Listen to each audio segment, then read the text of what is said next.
Hola, hola, ¿cómo están? Yo soy Amaury Pérez Banquet y esto se llama Torcasa Meridional. Este es un espacio creado para intercambiar opiniones desde diferentes ángulos y desde diferentes latitudes. Editorial Torcasa más cerca de sus lectores. Bueno, y de inmediato nos vamos a la capital del país, Bogotá. Allá se encuentra nuestro invitado en el día de hoy, un invitado muy especial, el maestro Jorge Franco, uno de los escritores más importantes que tenemos hoy en día, no tanto en Colombia, sino en Latinoamérica, en escritores de lengua castellana que están teniendo mucho éxito, muy leídos a nivel internacional y eso nos llena de orgullo. Maestro, muchas gracias por aceptar la invitación y bienvenido. Pues muchísimas gracias a ustedes por esta invitación. Siempre la oportunidad de hablar de literatura, de arte, de la creación artística, pues es bienvenida y yo siempre acojo estas invitaciones con mucho afecto. Muchas gracias, muchas gracias. Bueno, quiero hablar con usted en este corto tiempo, porque yo sé que media hora para un escritor ya de su talla es muy corto, pero bueno, quisiera que habláramos sobre dos novelas en especial, Rosario Tijeras, que fue la que lo dio a conocer a nivel internacional, la que lo dio a conocer al mundo, y El Mundo de Afuera, que fue la novela con la que ganó el premio Alfaguara en el 2014. Entonces, comencemos con Rosario Tijeras, que es una novela donde hay violación, sicariato, narcotráfico, prostitución, venganza. En fin, es como ese vivo retrato de Medellín, por allá a finales de los 80, comienzos de los 90.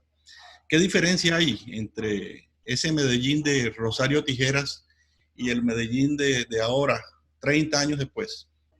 Curiosamente, esa pregunta, digamos, coincide con lo que es la historia de mi novela más reciente, que es El cielo a tiros, que fue publicada en el 2018 ¿Sí? y que es precisamente una mirada a ese Medellín más reciente. Es decir, yo publiqué Rosario Tijeras en el año 99, ya van más de 20 años de esta publicación, y desde ese tiempo de la publicación hasta ahora, pues, aunque a pesar de vivir en Bogotá, yo he estado siempre regresando a Medellín por muchísimas razones, de amigos, de familia, y incluso pues porque la literatura mía siempre se ha alimentado desde Medellín. Y en todos estos años, en estas décadas, he echado una mirada pues más bien crítica a lo que ha pasado en la ciudad, que si bien hay que reconocer que ha tenido unos cambios bastante positivos, cambios contundentes, cambios que eran necesarios desde hacía mucho tiempo, que se enfocaron de una manera muy acertada eh, desde la educación, la cultura, la infraestructura, la reconciliación. Y bueno, la verdad es que teníamos un problema bastante profundo, un problema bastante complicado. Y estos cambios, pues que han tenido efectos, como lo dije ahora, bien positivos. De todas maneras, erradicar un problema que es tan complejo, un problema que sigue vigente como el del narcotráfico, pues sigue generando, eh, rupturas en la sociedad desde muchos aspectos, ¿no? Desde el campo Sí. social, cultural, económico.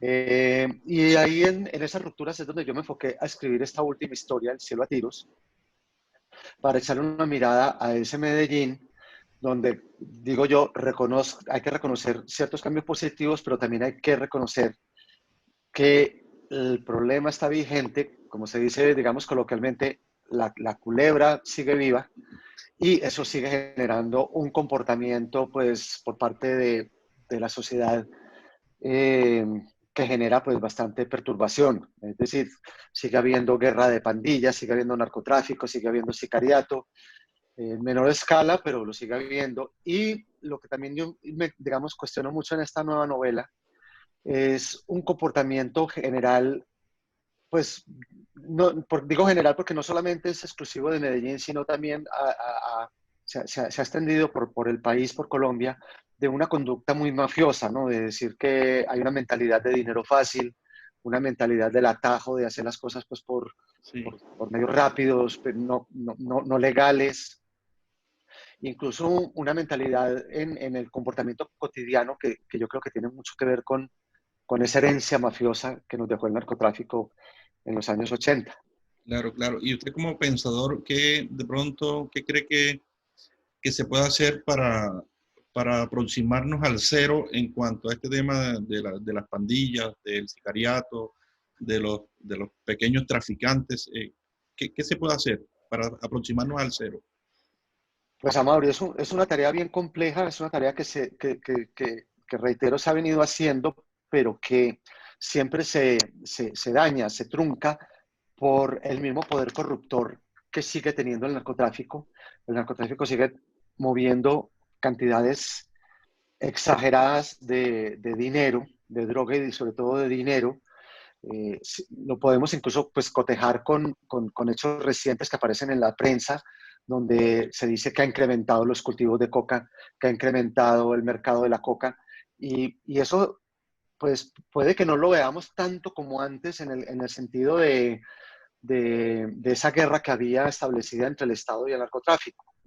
Pero de todas maneras es un negocio ilegal que está generando capitales ilegales, capitales inmensos, y que por supuesto pues uno entiende que ese dinero va a algún lado, ¿no es cierto? Va a la gente, va a la política, va a los sectores pues que son como más vulnerables de corrupción y que les convienen a los narcotraficantes mover para que el negocio siga vivo. Entonces es un trabajo bastante difícil. Yo pensaría pues que una parte se está abordando desde un tema de la educación que me parece acertado, sobre todo con los más pequeñitos, pues darles a entender que algo tan sencillo se ha ido, que se fue perdiendo en muchas generaciones y era que, digamos que hay procesos de formación de la persona, ¿no es cierto? Yo me educo, yo estudio, yo me preparo, yo trabajo, yo trato de conseguir, pues, no sé, algún capital, algo para establecer una familia, pues son cosas muy básicas que se perdieron con la irrupción del narcotráfico, porque el narcotráfico fue un gran atajo, fue decir, mira, no tienes que estudiar, no hay que trabajar realmente, no hay que matarse en esto, porque el dinero se puede conseguir de esta manera. Entonces, eso, cambiar esa mentalidad es un trabajo que se hace con educación y es bastante lento, difícil, pero yo creo que no se puede, digamos, desistir de esa tarea. Sí, sí, es difícil, es Y, difícil.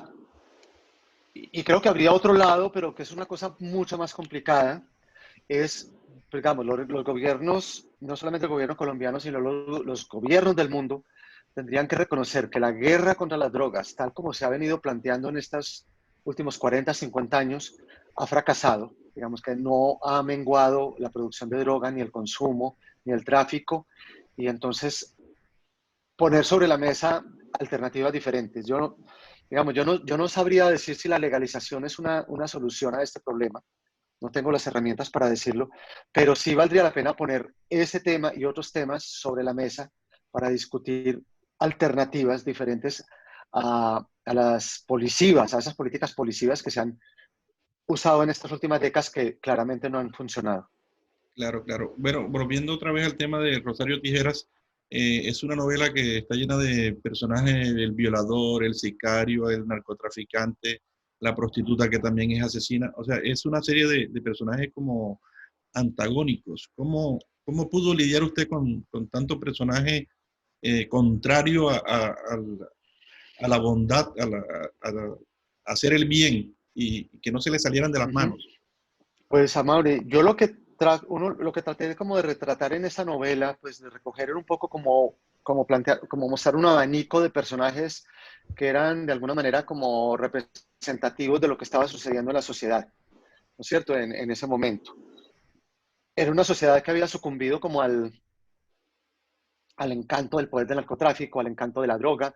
Las discotecas se volvieron como esos grandes templos donde la gente asistía y además eran unos lugares donde como que igualaba a la gente, ¿no es cierto? Ahí no importaba si era de clase alta, media o baja, sino que todo giraba alrededor del dinero y del poder de la droga. Yo no quiero, digamos, con eso no quiero decir que haya algo malo en encontrar unos sitios donde se procure, se brinde una igualdad, un tratamiento igual para todas las personas. Pero yo creo que lo que sí fue un error era hacerlo alrededor de algo pues, que implicaba tantas cosas negativas para el país y para la sociedad, que era pues, el consumo y el tráfico de la droga. Eh, y, pues haciendo un poco de investigación, pues fui como recogiendo personajes de diferentes sectores, ¿no es cierto? Del sector del narcotráfico, del sector de los barrios marginales, de las pandillas de narcotráfico, de las clases medias y altas de Medellín, y tratar pues como ya que estos escenarios permitían como que muchas veces estos personajes pudieran coincidir allí, pues lo que hice pues fue pues comenzar a investigarlos, a trabajarlos, a elaborarlos, y eso me permitió como a través de ellos plantear un panorama relativamente amplio de lo que pasaba en la ciudad, en la sociedad, eh, como usted lo decía, pues finales de los años 80, comienzos de la década de los 90. Claro que sí. Hablemos del narrador, Antonio, que es el que narra la historia, amigo confidente y eterno enamorado de Rosario. Este narrador homodiegético, intradiegético, el hombre que participa en los hechos de la historia y que penetra en su conciencia y por supuesto en la conciencia de los demás personajes. ¿Cómo se decide, maestro, ya para el momento de escoger el narrador, que es fundamental dentro de la historia y por supuesto para que el lector se enamore y no le cierre el libro? No, eso es una buena pregunta porque eso es parte, digamos, de un proceso largo de trabajo, de investigación y de escritura.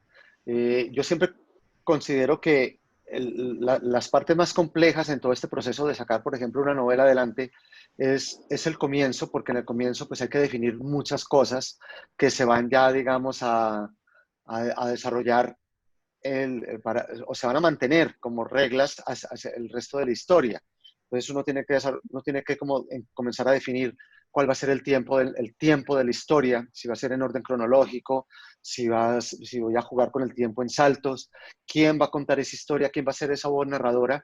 Y yo, digamos, en esos procesos, cuando comienzo a escribir una novela, eh, pruebo, hago mucho ensayo. Y a veces, y esos ensayos no quiere decir que es una página, 2 páginas, no, a veces me voy 50 páginas con un narrador o con una forma de tiempo y a veces veo que eso no me convence, que eso no funciona, me devuelvo y pruebo desde otra. Y en el caso de Rosario Tijeras, por ejemplo, yo intenté hacerlo desde una primera persona femenino, Claro, siendo ese narrador que fuera Rosario Tijeras. Lo que exacto. pasa es que también yo creo que hay que tener como hay que tener un nivel pues como importante de autocrítica para uno decir hasta qué punto uno puede realmente meterse en la piel de otro personaje si no pertenece a su ambiente, si no lo conoce relativamente bien. Sí, Y muy pronto me di cuenta de que esa voz de Rosario, a través siendo yo el narrador, pues a través, utilizándola como narradora, pero siendo yo el escritor, eso sonaba falso, eso no era creíble, no iba a ni yo mismo me lo convencer. creía, no iba a convencer. Entonces yo le di la vuelta para buscarme una voz que fuera más similar a la mía, que pues eso era un muchacho enamorado en silencio de una mujer que lo deslumbró a pesar de pertenecer pues a un sector muy diferente al de él y está siempre viviendo como en ese filo de la navaja, pero sentí que esa voz era más convincente y que incluso lo que yo no podía como escritor conocer de ese personaje, ese desconocimiento se lo podía transmitir al narrador y podía sonar natural, digamos, que podría ser perfectamente creíble ese desconocimiento por parte de un muchacho que no pertenecía a la clase y al sector social al que pertenecía Rosario. Claro, claro, no. Sí, es difícil meterse en el alma de una persona y sobre todo si es femenino. Eh, yo hay una novela que me gusta mucho que es La Romana de Alberto Moravia, donde la narra en primera persona desde el punto de vista femenino, pero Me imagino que debe ser un ejercicio muy grande para convencer al lector. Maestro, otro de los elementos, Claro, ya lo, sí, dígame. no, le decía esa es una gran novela, pero a lo mejor sí tenía, digamos, el autor Moravia un conocimiento pues muy profundo, muy amplio de ese personaje que estaba construyendo. Yo la verdad no lo tenía muy claro, digamos, porque empezando que yo me encontré estos personajes por accidente cuando yo estaba terminando mi novela anterior, Mala Claro. Noche. Yo me encuentro unos testimonios, me encuentro este tipo de personajes y a pesar de ser de Medellín, yo sentía que yo no tenía un conocimiento muy profundo de mujeres como Rosario. Entonces creo que yo sentí que lo más natural era, de la mano del narrador, establecer todo ese proceso de irla conociendo poco a poco. Y fue una lección tremenda porque la novela atrapa de comienzo a fin. Otro de los elementos fundamentales en la narrativa es el tiempo, maestro. Ahí manejas dos tiempos en cuanto al tiempo del presente, el hombre que está narrando, en el momento que Rosario está en el hospital, que llega al hospital grave, que son más o menos 3 horas, y el tiempo en que transcurre toda la historia, que son aproximadamente 6 años. Estamos hablando del presente y del pasado. ¿Cuál es su referente para manejar el tiempo que también es fundamental dentro de la historia? Eso ha sido, yo creo que más bien una constante en mi literatura. Yo no sé por qué, pues he sentido una fascinación muy grande por esas historias donde el tiempo convencional se rompe y se empieza a jugar con él, a manipular y se le da un nuevo sentido a ese tiempo ya en una versión literaria. Yo tengo como, pues, como referente muchos autores que lo usan, que lo hacen así, porque además esa es una de esas herramientas que le presta la literatura al escritor para jugar, y es el juego, el manejo con el tiempo. Tiene como, yo cuando lo leí, Y yo he sentido, yo cuando lo leí la primera vez, me recordó mucho a Crónica de una muerte anunciada. Tiene como la misma estructura en cuanto al tiempo. exacto, es que digamos, no es algo novedoso, es algo que ha sido utilizado muchísimas veces en la literatura. Como digo, es una herramienta muy Sí, propia de la literatura. Lo que pasa es que hay que arriesgarse a usarla, porque realmente nosotros, pues, los seres humanos, vivimos de otra manera a como se cuenta el tiempo en la literatura. Yo tengo un autor de cabecera que para mí ha sido muy importante, que es Juan Rulfo, y digamos que cuando las tantas veces que leí Pedro Páramo, que es un libro que al principio me costó dificultad, pero que después me pareció un libro fascinante, entendí en esa historia tan corta cómo alguien con tanta maestría podía hacer un manejo tan diestro del tiempo. En Pedro Páramo no hay un presente, un pasado y un futuro claros, todo está mezclado. claro, Es claro. más, los escenarios son compartidos entre vivos y muertos. Y lo que hace Rulfo es eso, es tomar una realidad como la conocemos, casi yo digo como echarla en una licuadora, meterla, y lo que salió de ahí es ese universo rulfiano, que es un Sí. universo sin tiempo y sin espacio. Eh, entonces, eso fue algo que me hace, que me atrajo mucho desde siempre como lector, y luego como escritor comencé un poco a ejercitarlo y me di cuenta pues que primero es una herramienta muy útil al momento de contar una historia, ¿no es cierto? Porque comienza como a... No, no, no, no tiene uno que esperar en la línea cronológica ciertos momentos y ciertas cosas para contar algo importante. Y segundo, que es una herramienta que al lector también le sirve porque comienza a tener piezas claves de Claro, esa historia, y sí. que luego él, a medida que va avanzando la lectura, las va, las va armando mentalmente, y mentalmente va construyendo esa historia lineal, a pesar de que no esté contada de la misma manera en el libro. Y sí, yo pienso que le da como más dinámica, porque de pronto contar una historia linealmente se vuelve un poco, no sé, aburrida, si se puede decir en ese sentido. Ese cambio Pues del flashback que sí, usted utiliza ahí.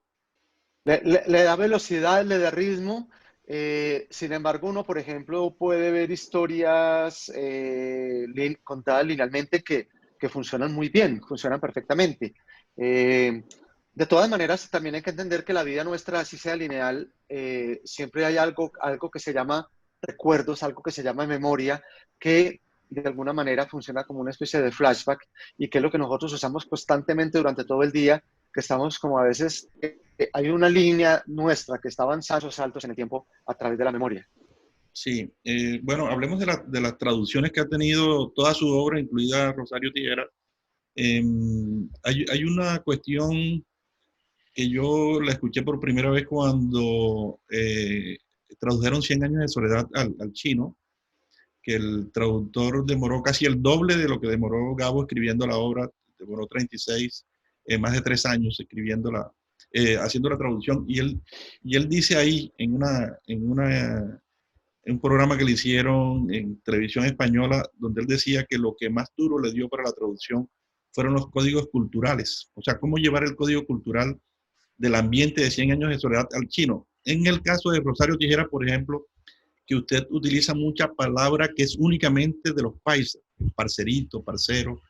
¿Cómo le ha ido en ese sentido? Le pregunto porque yo me leí hace un par de años, me leí 2 libros de Carver con traductores diferentes y parecían 2 escritores diferentes. A veces uno depende mucho del traductor. ¿Cómo le ha ido en ese sentido? Sí, y es muy cierto. Yo, digamos, a mí, por ejemplo, Shakespeare, William Shakespeare es un autor que me fascina y a veces pues busco por ahí obras de Shakespeare porque me gustan y son obras distintas, pues por la traducción.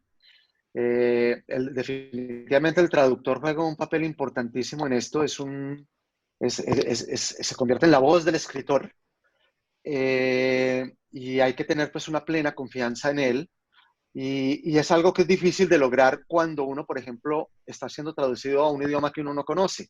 Digamos, si a mí me traduce, no sé, al japonés, que me han traducido al Rosario Tijeras al japonés, al hebreo, al griego. Bueno, Rosario Tijeras lleva como más o menos como unos 15 idiomas, persona. Eh, yo entiendo, digamos, es bastante difícil porque la literatura, sobre todo la esencia de la literatura es el lenguaje, más Claro. que la misma historia, Sí, es sí. cómo se cuenta el lenguaje. La riqueza de García Márquez está 100% en cómo cuenta sus historias en su lenguaje y yo me imagino que eso para un traductor tiene que ser una cosa abrumadora, pues tratar de traducir no solamente la palabra, sino dice todo el contexto, todo lo que trae, toda esa carga caribe que nosotros entenderíamos mejor para que una persona en la China o en Corea o en Alemania. Entonces, son trabajos difíciles. Yo creería que en toda traducción casi siempre se pierde algo, aunque por ahí hay una anécdota también del mismo García Márquez, que creo que fue con su traducción al inglés de Cien años de soledad, que dijo que había quedado mejor que en español. Pues yo creo que eso es una de sus tantas exageraciones. Sí, sí, él No no creo que sabe sea cuándo decir cierto, la verdad y porque cuándo yo decir creo que la de todas mentira. maneras siempre, exacto, yo creo que algo se pierde. Yo, digamos, en el caso particular de Rosario Tijeras, pues yo, digamos, pues me da uno asume que en casi que todas las culturas han tenido todos estos temas sociales relacionados con el narcotráfico, con las pandillas, con el abuso a la mujer, y yo creo que ellos mismos en cada ciudad pues tienen un argot particular de hablar de los jóvenes, pues que retoman ese argot para el momento de la traducción. Yo supongo que eso es lo que hacen en una historia como la de Rosario Tijeras.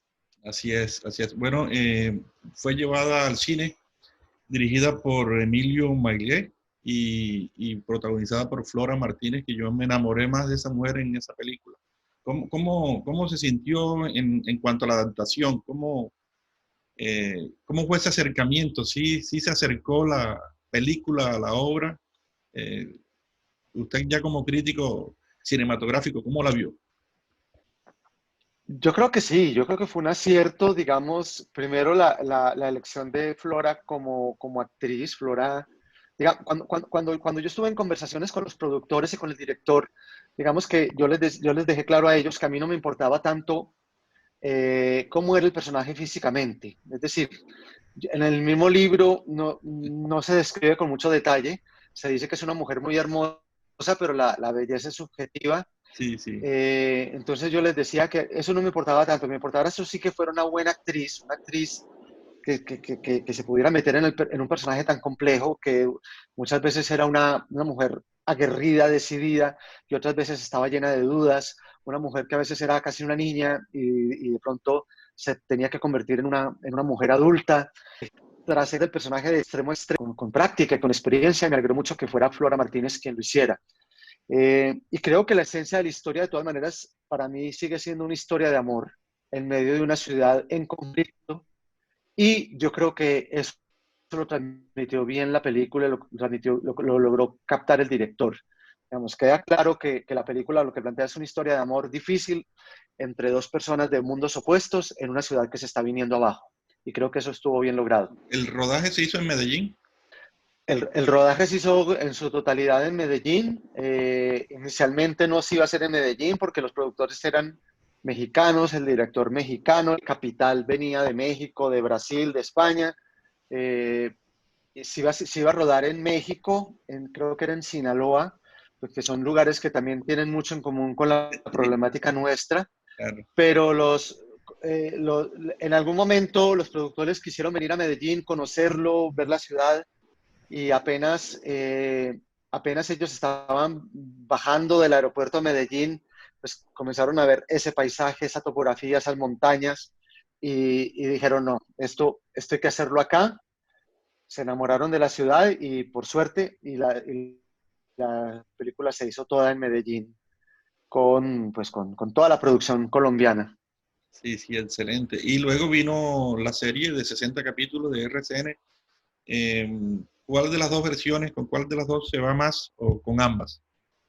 Es que, mira, amor, es muy difícil, hay que entender una cosa es si yo escribo y me preparo para producir una historia de 2 horas, ¿no es cierto?, donde tengo que concentrar toda la intensidad, la tensión de la historia en 2 horas, o si la voy a contar en 60 horas, donde voy a tener tiempo de desarrollar el personaje, de mostrárselo desde niño, eh, adolescente, luego mayor, bueno, todas esas posibilidades que brinda el tiempo, que al mismo tiempo creo que es un riesgo muy grande porque yo a veces creo que esa extensión puede ir en detrimento de la calidad de la historia. Entonces, digamos, no puedo comparar las dos porque, como te digo, van con distinta fuerza, con distinta Claro. intensidad y van incluso a distinto público. Creo que las dos fueron pues muy bien logradas. Yo entendí, pues se me hace que contar una historia en 60 horas es mucho tiempo. Yo creería que se pudo haber hecho una serie de 10 horas, 20 horas como máximo, para lograr una cosa como mucho más concisa, Sí, más sí. comprimida, pero al mismo tiempo más intensa. Pero bueno, esas son las formas como funciona nuestra televisión en Colombia y en Latinoamérica. De todas maneras, creo que fue bien producida, bien actuada, y tuvo pues bastante éxito, y eso pues hay que agradecerlo. Sí, señor. Bueno, el mundo de afuera, esta novela ganó el premio Alfaguara de novela en el 2014. Alejandro Echeverría, el fundador de Coltejer, tuvo 10 hijos, entre ellos don Diego Echeverría, el empresario y filántropo que fue secuestrado, como muchos de sus parientes también sufrieron este flagelo. ¿Qué tanto hay de realidad y qué tanto de ficción en esta novela que le valió el premio Alfaguara, que es uno de los más importantes en lengua castellana? Pues, a ver, esa historia tuvo una base real bastante importante. De hecho, ese secuestro de Diego Echavarría fue algo que a comienzos de los años 70 conmocionó mucho a Medellín. Medellín en ese momento era una ciudad que no tenía nada que ver con narcotráfico, una ciudad tranquila, eh, muy vivible, muy agradable para vivir. Y ese secuestro vino como a sacudir y también fue como una especie de campanazo para lo que iba a llegar muy poco, que era la entrada fuerte del narcotráfico. Este secuestro fue en el año 71, y de hecho, finales de los 70, 78, 77, ya el narcotráfico estaba entrando con mucha potencia en Medellín, el castillo donde vivía Diego Echavarría, y recuerdo pues que siendo muy niño ese secuestro me impactó muchísimo. No, entonces decía que este secuestro me impactó a mí, yo era muy niño cuando esto sucedió, y es una historia que yo he venido, creo que aun cuando no pensaba ser escritor, es una historia que se quedó en mi memoria, ¿no es cierto? Porque era una historia de un personaje que nosotros íbamos a mirar, a fisgonear por ser vecino del señor del castillo, y se quedó ahí. Y ya cuando, pues años más tarde, muchísimos años después, yo ya sentí que podría ser una historia bonita para contar además ese Medellín anterior a la llegada del narcotráfico. Yo siento que de alguna manera, digamos, si yo pudiera contar a Medellín en una trilogía, que nunca me lo propuse hacer, pero resultó, es a partir de 3 libros. Rosario Tijeras como un libro central donde cuento el momento demencial, el momento más complejo de la entrada del narcotráfico. Luego vino El mundo de afuera, que es ese Medellín en transición, donde este secuestro sí viene, como dije ahora, como a encender las alarmas. Y luego está mi última novela, El cielo a tiros, donde yo vengo a hacer como un balance de lo que ha pasado después de la muerte de Escobar, que fue un hecho que definitivamente partió la historia de Medellín y creo que de Colombia en dos. Entonces, eso ha sido parte pues como de una trilogía no intencional, no preparada, pero que se dio por cosas del azar. Pero sí sentí que El mundo de afuera era una novela muy mía, muy íntima, porque yo creo que es tal vez la novela en la que yo digamos, con más intensidad regreso a la niñez. Yo creo que el mundo de la niñez es un mundo importante para todos los seres humanos. Esos años de la niñez, que son los años en los que se despierta la vida, se van formando los afectos, se crean raíces. Y en la literatura eso tiene mucha fuerza en general, a lo largo de la literatura universal. Y yo sentí que este libro era una oportunidad mía para ese regreso a la infancia y poder como reconstruir y saldar ciertas deudas que todos tenemos con esa época.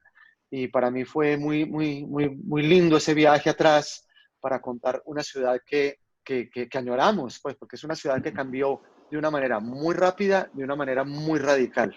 Bueno, maestro, ya para terminar, usted fue invitado por Gabriel García Márquez, a dictar con él su taller ¿Cómo se cuenta un cuento? En la Escuela Internacional de Cine y Televisión de San Antonio de los Baños, en Cuba. ¿Cómo fue esa experiencia con nuestro premio Nobel? Una promoción que yo estaba haciendo en México de mi libro Paraíso Travel. Y pues por esas cosas de la vida me invitaron a una reunión. Ahí conocí a un productor de cine que había trabajado en algunas de las adaptaciones que se habían hecho de los libros de García Márquez. Y él me comentó, pues así, me dijo, mira, Gabo te está leyendo. Y yo me quedé pues de una pieza y le dije, ¿cómo así? Me dijo, sí, está leyendo Paraíso Travel y me dice que le gusta mucho. Y yo, bueno, ya con eso yo sentí que ya tenía todo y que lo había logrado y pues sí, que de ser leído por García Márquez.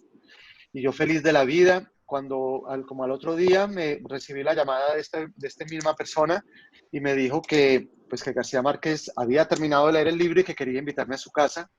Entonces, pues fue una experiencia que ni yo mismo me la creía. Pasé la tarde del domingo en su casa. Me recibió de una manera muy amable. Ella estaba con su esposa, después llegó un hijo y uno de sus nietos.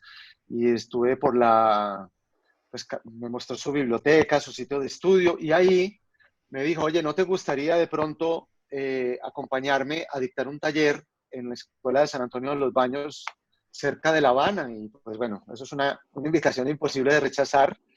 Y bueno, sufrí un poco porque cuando yo vi a García Márquez en esa oportunidad, creo que era como el mes de junio o de julio, Sí. y esto era para diciembre, entonces faltaba todavía mucho tiempo.